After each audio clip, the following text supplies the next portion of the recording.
before we start, can you please introduce yourself? Hi, Aman.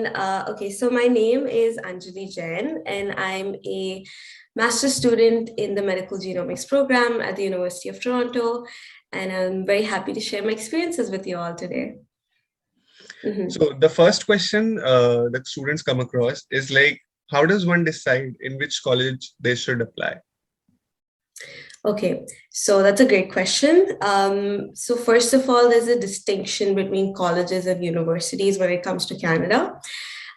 So college basically offers you a short diploma courses, skill-based courses, but a university will offer you like an undergrad degree or a master's degree and a PhD degree. So you first of all want to make up your mind which college do you want to apply to a college, or do you want to apply to university? Do you want to do a master's degree? Do you want to do a diploma degree? Once you have that sorted, the next step would be, like in my case, I wanted to do a master's degree, so I chose to apply to a university. So the next step would be, which program do you want to apply to? So I did my bachelor's in bioinformatics, and I knew that I wanted to stay in the field of bioinformatics. So I started looking for programs in prestigious universities. So when it comes to prestigious universities, you want to choose universities which have good rankings. And so my top universities that I chose in my list were University of British Columbia, University of Toronto, and University of Waterloo. So once you have your list of universities, you want to start looking into what programs they offer. And now that's where you really want to choose a program. It doesn't matter what university, the program should really resonate with what you want to do. So different programs have different like requirements. A master's in bioinformatics could mean so many different things in different universities. So you should really know what kind of program resonates with you and then apply for that program. Yeah, I think All right. that's the way to go. Yeah. So next question. If someone is not taking help from the consultation firms, which usually students do, but if someone is not, then what all things they should keep in mind while applying? Okay, don't get scared, first of all. Even I did not take any help from any consultation agency of any sort. My dad helped me and guided me through the whole process. So it's pretty straightforward. If you're not taking help from a consultation agency of any sort, then the program's website is going to be your best friend. So the first thing you want to do is keep rereading the program's website description, because every time you read it, there's going to be a new requirement that you missed the previous time. So you want to keep rereading the program website. Then you want to have like prepare a list of requirements that the application package needs. So you have like the basic things like a CV, you have the statement of intent, you have the letter of recommendation, then you have your transcripts. And now for your transcripts, you want to know how long does your university take for those transcripts to process? Because my university took quite a bit of time and it was really close to the deadline. So you don't want to be in that situation. So you should really research beforehand how long your university, your current university will take to process your transcripts. Then you have your letters of recommendation. You want to decide beforehand which professors or which supervisors you want to like reach out to get your letters of recommendation. Spend a lot of time on your statement of intent. It's not like a one day thing. You want to spend like months writing your statement of intent.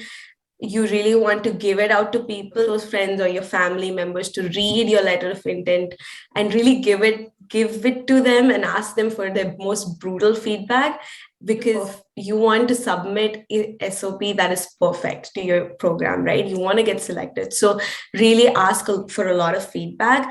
Make sure that the final SOP you submit does not have any grammatical error, because that does not look good. So you don't want any grammatical errors on your SOP.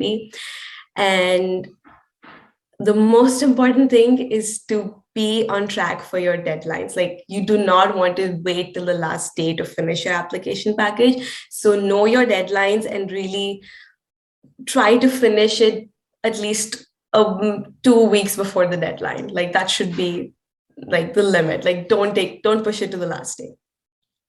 Okay. So since you told us that the importance of SOP, so like what are things they should write in it? Good question.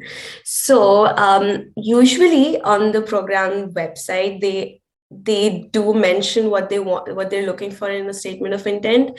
My program was looking for why are you applying to this program?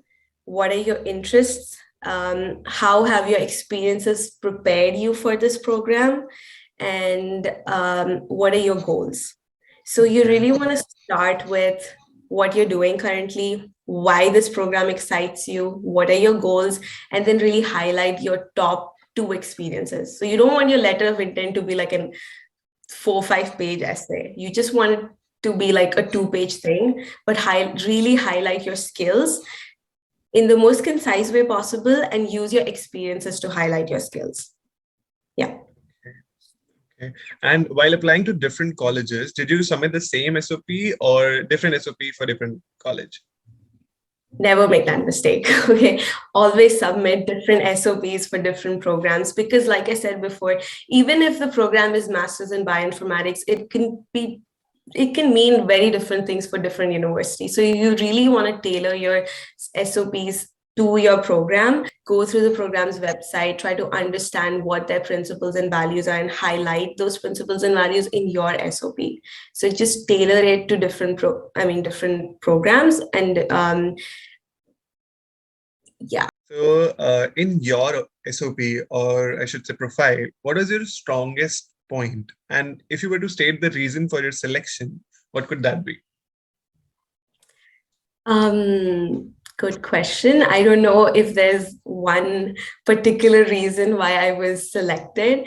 It could be many things, but I think a few of my strong points were, first of all, that I had a really good CGPA. I believe I had scholarship for the 4 years that I was doing my undergrad. So those things really helped show my academic achievements. Then I also had some really good internships, and like I did one of my internships at IGIB, and I did one of my internships at a startup company. So I had different experiences to talk to. And then I think apart from that, like through my SOP and through the interview, I really made sure that they knew that why I was passionate about being in this program. So you really want to drive home that message that this program, like my program's medical genomics, and why am I so passionate about it? So really you want to keep mentioning that throughout your interview process and in your applications. You want to highlight that you are passionate about this, and that is why you want to be in this program. Okay. Okay, number of publications. I only had one publication to my name, and it's good to have a publication, but it's not necessary. Like if you have a publication, that's great. It'll really enhance your CV. It'll really enhance your application package. But even if you don't have a publication, it's all right. It's not the end of the world. Not everyone. It's like this is what my understanding is of after being here, that not many students after undergrad have a publication to their name. It's like a gradual process. You're working with different research projects, so it's not the end of the world if you don't have a publication, but sure, it looks really good on your application package. And I did have one publication which I highlighted, which maybe is also one of the reasons why I was selected. Okay. And what about in Oh my God, internships are so important. You really need good work experience in the field, because there's only so far theoretical knowledge can take you, right? You need to have practical experiences for people to know, for the admission committee to know that you can apply all the skills that you've learned. And when you actually work in an environment, in a startup company or at a research institute, you learn so many other things. You learn about leadership, you learn about teamwork, you learn about just like different programming languages. So it's very important to show those work experiences in your application, and try to get as many internships and volunteer positions as possible in your undergrad. But of course, good quality ones. You don't want to like get a lot of it and not have any experience, like any knowledge. So try to get those good ones. Okay. If you would have asked me in first year, I probably wanted to do my PhD right after my bachelor's, but then, well, plans changed and now I'm doing my master's. So it was never the plan from the beginning. During like the last 2 years of my undergrad, that's when I became really interested in bioinformatics. And when I started researching about different programs out there, I came across the medical genomics program, which is not your normal bioinformatics stuff. It's very different. It's a very niche topic, which is like up and coming now. Now many people are talking about it, but 2 years back, maybe not everyone knew about it. So yeah, it just like, I think it just fell into my laps when I and I found the program that I really wanted to do.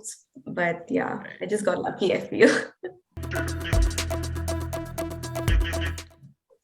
It matters to an extent. Like, if you have a good CGPA, of course your application is going to look nice, but you don't have to have like, oh my god, a 10 CGPA or anything. Please, you have 10 in every semester almost. No, that is a lie. I do not have a 10 CGPA. It helps your application look good for sure, but try to maintain a decent CGPA, like an 8. Try to have good work experience along with it. And I think that will get you a long way. You don't have to be an exceptional student. It's good to be an exceptional student, but an 8 and work experience is also very good. So one question that one of my friends suggested was, like, while submitting the application, once they submitted the application, they got the rejection letter after a month, but they didn't get the reason why. So can is it possible that they can get the reason or like apply again for it? Yeah, I mean, it is very much possible. You can write to them and ask them like, that you would want to know what was missing in your application or what you can do next year to strengthen your application. I wouldn't say that they will always respond to you. Sometimes they will, sometimes they won't. And if they do, I mean, that's amazing. You'll get to know what you're missing, what kind of skill sets that you need to highlight next time when you apply. So it's not a bad idea to reach out to the admission committee just to know. But I'm not sure if you would always get a reason or if someone would even reply to your email, but it's worth a try. All right. So one more thing was demand of research supervisor, and is there any effective way to contact the supervisor in any specific college? Okay. So like some of the programs also require you to secure a supervisor. Yeah, so for that, okay, so I made this mistake and I don't want anyone else to make it. So you want to really contact your supervisors beforehand, like way before your application is due. What I did, I contacted my supervisor literally a few weeks before the application was due. So they were like, I'm sorry, like I already chose my students. And I'm like, oh, great. So you again want to research beforehand which supervisors you want to, like whose lab you want to work in. You want to research the kind of work that they're doing. Then in your emails, you really want to highlight, of course, who you are. You want to attach your CV, your passion and all of those things. And then you also want to sort of add in a line or two about their research and how their research aligns with your interests. Right? So it's something to catch their attention. Don't make your emails way too long because they don't have the time in the world to like, they're already doing such important stuff. Like they don't have the time to read long emails, right? So you want to like be concise, ask them to meet for like a small informational interview of sorts, like just get to know what they're doing. Send them a follow-up email if you do not hear from them over like a period of a week. Because sometimes they will see your email, they'll think that they'll reply to it later, and sometimes they forget, which is okay. You just want to follow up with them, and usually once you follow up with them, they will reply to you. All right. So yeah, and attach your CV. All right. Okay. So that's it for college life. Now we'll talk about like what is the actual situation for Indian students there? Like, do they survive there, or do they struggle in the beginning? Like, what is it? What's the change they have to face? The most brutal reality that people would have to face when they move from India to Toronto, at least, is that it is extremely cold here. Like, it's extremely cold. So you want to invest in good winter jacket and good winter boots to like survive the weather. But apart from that, food wise, you get everything Indian, like everything, like whatever you wish to eat, you will find it. You have everything you want to eat here. And then you also have many, many Indian people also. Like there are many desis over here, so you don't feel out of place. There's so many clubs and committees you can join, which host like Diwali parties and Holi parties on a really grand scale. It can be difficult when you come here because you're like, oh my God, what do I do? Like, I don't know anyone here. But my professors were like amazing people, amazing human beings. They made us feel so comfortable in the virtual environment. And then all my classmates are also amazing. So there's like, it's easy to transition over here. Of course, you miss your home and everything, but then you have Indian snacks and Indian food to make you feel comfortable. But I think the weather is just one thing that you really have to adjust with. Okay. What about accommodation and living expenses? Or like, do students do part-time jobs there, or are they allowed? Are they able to manage between the college time and the extra part-time job if they wish to do so?